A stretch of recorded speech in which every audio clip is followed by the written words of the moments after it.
Madam ஒரு நடப்பண்டு மாதிரி அன்னைக்கே நாங்க சேர்த்துட்டு மேடம் 4 பேரும் எங்க வீட்டுல ஒரு இதுவாதான் சும்மா உலகத்தினுக்கிறோம். என் பையன் இப்போ கூட அடிக்கடி நம்ம இன்னத்துமா ஆயிருக்கு என் பொண்ணு சின்ன பொண்ணு என் பையன் நம்ம 4 பேரும் சேர்த்துடலாம்ப்பா. நம்ம அக்கா பசங்க இல்லாத நம்ம இருக்கக்கூடாதும்மா.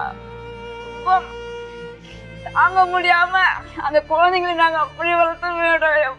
புத்தி என் பேத்திங்களே ஐயா நான் டாக்டர் ஆகி உங்களுக்கு இன்ஜெக்ஷன் போடணுன்ட்டு ஸ்கூல்ல இல்லைங்க டாக்டர் மேடம். போட்டோல கிடைக்குது மேடம். என் குழந்தைங்க அப்படியே மூட்டை சுத்தி எந்த நேரம் ஆயா எங்களால மறக்க முடியலைங்க மேடம்.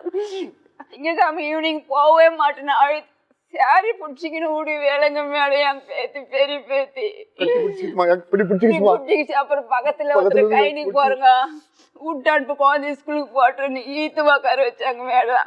என் குழந்தைங்கள அன்னைக்கு ஈவினிங் நான் குளிக்க வச்சு மேக்கப் பண்ணி அமைச்சுதான் மேடம். என் பொண்ணுக்கு தலைவாரி அமைச்சது அன்னைக்கு நைட்டு என்ன நடந்துச்சுன்னு தெரியல மேடம். பொழுது 11 மணிக்கு நான் குழந்தைங்களுக்கு காலையில இருந்து சரி குழந்தைக்கு ஃபோன் பண்ணலாம் ஃபோனே எடுக்கல மேடம். மணி 11 மணிக்கா ஒரு போலீஸ்கார் எனக்கு ஃபோன் பண்ணி எப்படின்றாங்க மேடம். அவ்வளோதான் மேடம். எனக்கு புரியல யாரும் இல்லை மேடம். நான் மட்டும் வீட்டில் இருக்கேன் மேடம்.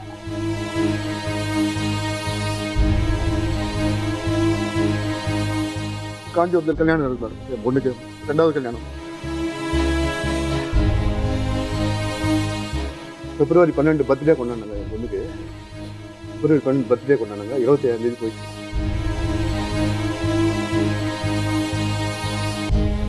பெரிய பெருமா ஸ்கூல்ல டாக்டர் 2வது பேசுமா நீங்க உட்காரு.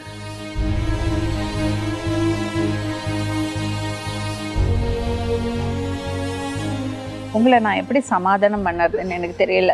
சமாதானம் பண்ண முடியாது.